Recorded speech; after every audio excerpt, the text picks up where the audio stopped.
Now, from CBS News Miami, this is Facing South Florida with Jim DeFede. Welcome to Facing South Florida. I'm Laura Pastrana in for Jim DeFede. Runoff election day saw a major shakeup in local politics. Voters sent a message that it was time for change. Hialeah and Miami Beach elected new commissioners, including one upset that toppled one of the most prominent political dynasties in Miami. And in the night's most closely watched race for mayor of the city of Miami, Eileen Higgins emerged victorious. Well, we did it! Eileen Higgins made history on Tuesday, winning a runoff to become the city of Miami's first ever female mayor. It was a race that was surprisingly civil by Miami standards and one that earned national attention. The Democratic National Committee threw its support behind Higgins, the former Miami-Dade County Commissioner. Her opponent, former city manager Emilio Gonzalez, was endorsed by President Donald Trump. In the end, it made little difference as Higgins earned nearly 60% of the vote to become the first Democrat to hold the office in nearly 3 decades.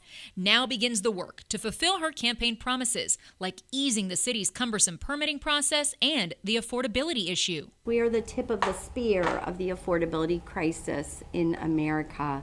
We've got to build more affordable housing. Much as the Miami mayor's race signaled a clean break from the city's political past, other races indicated that voters wanted new blood. Rolando Escalona scored an upset win over Frank Carollo in the District 3 runoff for the Miami City Commission. That's a seat the Carollo family has held since 2009. In Hialeah, Willie Marrero won the runoff for seat 4 on the city council. He's only 22. Jaylene Perez won the race for seat 3. Those 2 runoff wins give Mayor-elect Brian Calvo serious momentum as he prepares to take office in January. The race for the remaining open seat on the Miami Beach Commission, Group 1, went to Monica Matteo-Salinas. She defeated Monique Pardo-Pope after collecting more than 70% of the votes. Matteo-Salinas is the only new addition to the Miami Beach Commission. The 3 incumbents all held on to their seats in November. She comes on board as Miami Beach is embroiled in a number of issues, from scrutiny over its spending and affordability concerns to the recent removal of rainbow crosswalks on Ocean Drive and quality of life for beach residents. I talked with the commissioner-elect about what she faces as she takes office. Monica, thank you so much for joining us fresh off your runoff win this week. Congratulations to you. You're going to be sworn in on Monday, so not wasting any time, hitting the ground running. So with that said, what is the biggest issue you think the city of Miami Beach is facing right now? Sure. So happy to answer that question. Definitely the biggest issue right now is affordability. We do have an affordability crisis throughout Miami-Dade County and in Miami Beach as well. And so, absolutely, I'm going to focus on bringing a career source back to Miami Beach.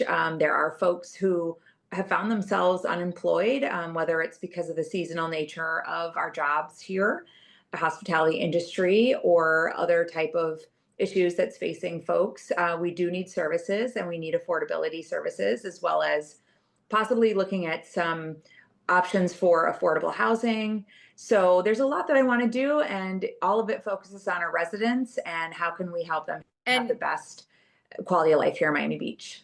And you have a background in this. Obviously, you've been an aide to commissioners in the past. You live in the city of Miami Beach. You got kids there. So you're living this, experiencing this firsthand. But in your previous role, this is something you dealt with as well. Do you think that's kind of why people said we need someone who knows this particular topic, especially with affordability right now?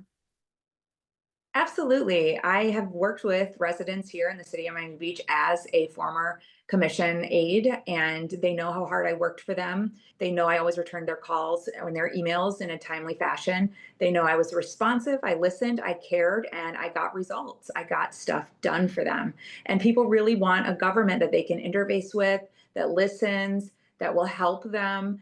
That's really what public service is about and government is about. It is a service position, and I really do love helping my neighbors. So this is an honor, a true honor. Your victory in the runoff specifically was, decisive, garnering more than 70% of the vote, technically nonpartisan races in these at-large seats. But what do you think the message is that these voters were trying to send by electing you with such a wide margin?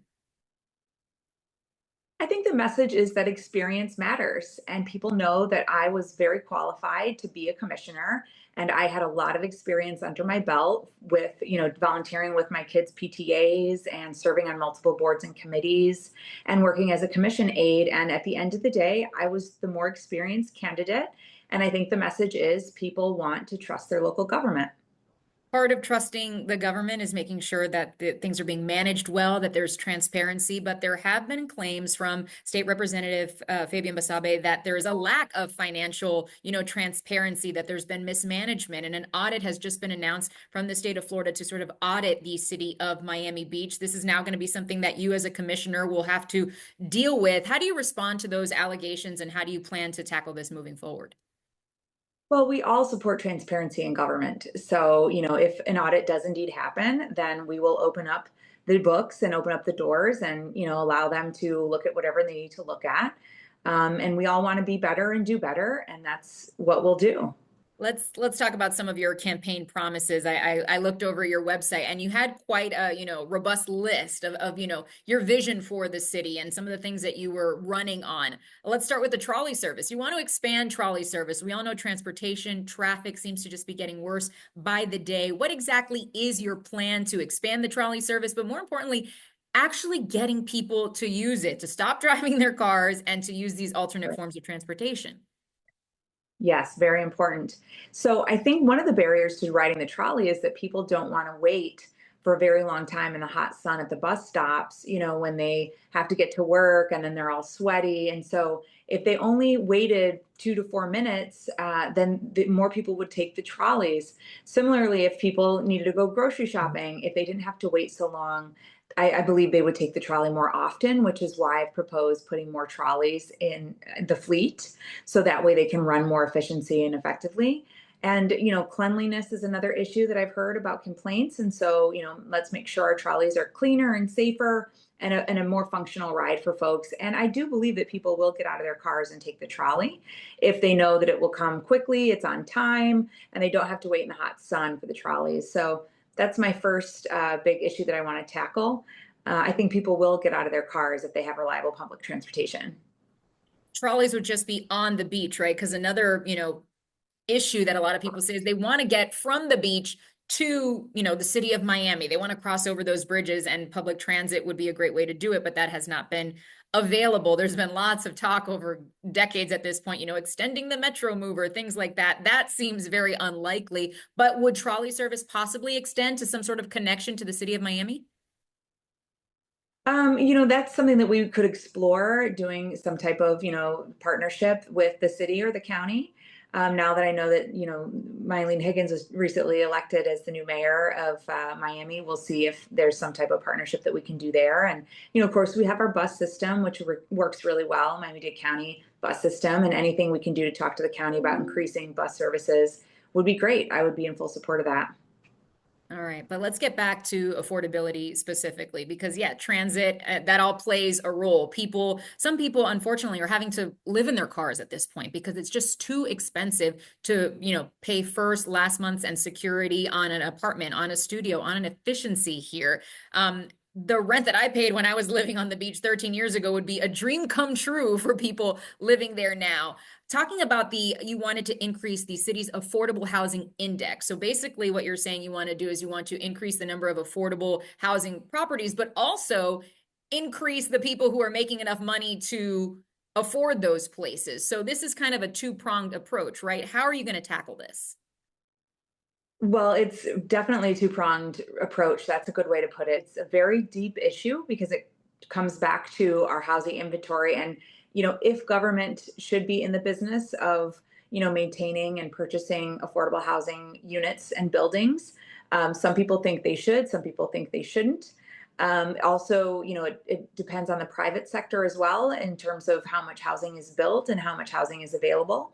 And it also depends on, folks have short-term rentals. And so again, that's a private sector issue. So if they want to turn apartments into short-term rentals, there's not a lot we can do about that. I mean, there are certain zones and districts that it is outlawed, but there are other zones and districts where short-term rentals are allowed. And that does take away from our affordable housing and our housing inventory.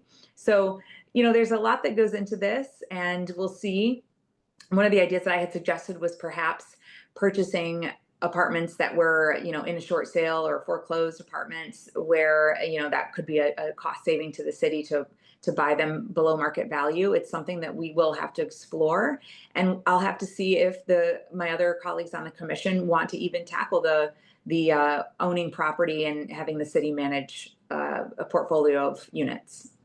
But earlier you had also touched on this idea of like career resource for the people who are unemployed or underemployed, because there are people out there who are, very hardworking. They're working 40, 50 hours in service jobs. They're just not making enough to make ends meet when you add up the rent and the car payment, because for right now they do need a car to get around, the utilities, and then add in groceries to the mix. So you mentioned that career resource. What exactly are you thinking in terms of helping people in that regard?